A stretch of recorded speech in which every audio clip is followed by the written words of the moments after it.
In the early 1970s, the computer as we knew it didn't exist.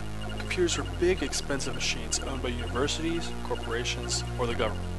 Most of the time, you had a dummy terminal connected to a giant computer, which would be usually the size of a whole room, called the mainframe. This all changed in the late 70s when the first PC came out, or personal computer. Two friends, Steve Jobs and Steve Wozniak, made the first PC in 1976. It was called the Apple I, and it was released as an electrical kit for hobbyists to build in their computer club. From this, the Apple II would be born the following year. That same year, the Commodore PET was released, followed by Atari's 400 and 800 computers in '79. These three computers caused rivalry between Apple, Atari, and Commodore. Now fast forward to August 1982. PCs could be found in many homes, with the Apple IIe, the Atari 800, and the VIC-20 currently out. IBM also brought out their PC, that was ridiculously expensive, suited more for the office than the home. That year, Commodore would release one of the most powerful computers of its generation, the Commodore 64. With a whopping 64 kilobytes of memory, amazing color, and great sound, it blew the competitors out of the water. All of this, and it was still half the price of an Apple II, which was about $1,200 at the time. Just look at this ad, and it makes sense why it was so popular. Commodore disk drive, Apple, IBM. Add a Commodore printer, Apple, IBM, the PC Junior. Add a Commodore modem, and now you can get an Apple IIe or an IBM PC Junior with 3 games. Is it any wonder? The Commodore 64 was marketed as a game console as well as an office tool, which it did both very well. It lasted for 12 years until 1994 when Commodore filed for bankruptcy, discontinuing all their computers. This was due to their failure at marketing their future computer, the Amiga. By then, the PC world was full of IBM compatibles running DOS and Windows, and as well the Macintosh. Amazingly, Commodore planned to keep producing the computer until 1995. So now that we know some of the history about Commodore 64 and the beginning of computers, how about we now take a look at the system itself? So there it is, the Commodore 64. You can see 64 kilobytes of memory.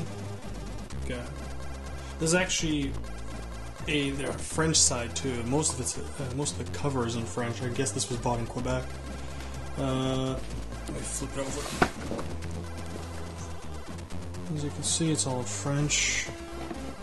That's what a full set would look like, though. These are old VIC-20 parts, so I assume this was just an early model, so they didn't have all the hardware ready.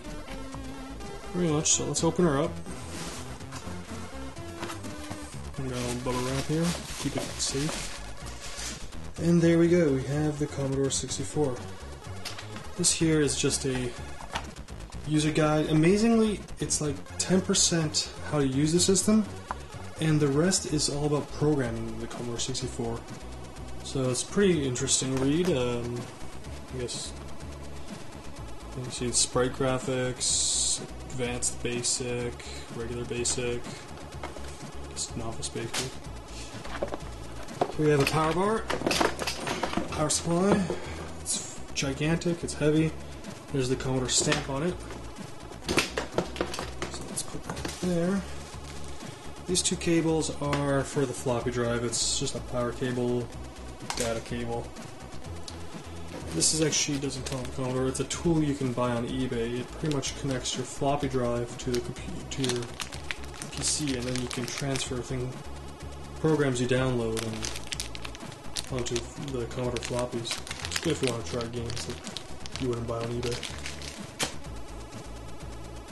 So there's the Commodore itself.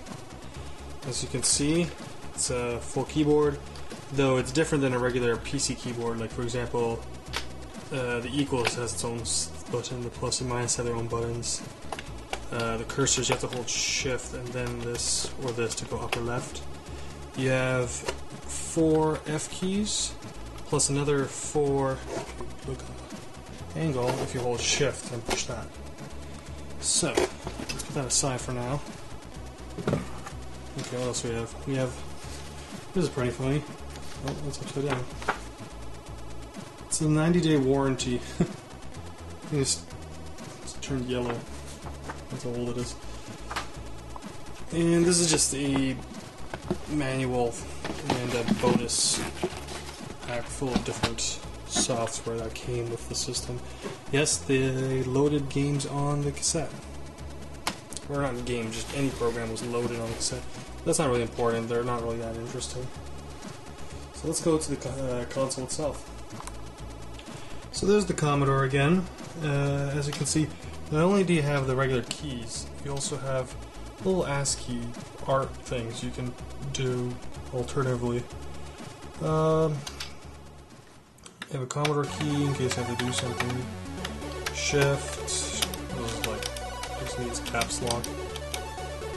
This is for running and stopping basic programs, and also loading the tape drive. Control.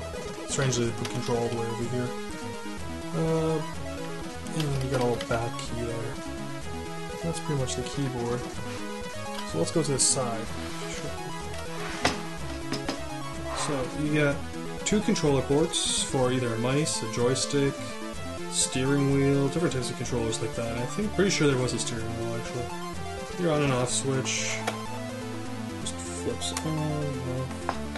Port for the power bar. Let's go to the side here. We got a power LED. The Commodore accepted cartridges, game cartridges, so you can plug your cartridge in here.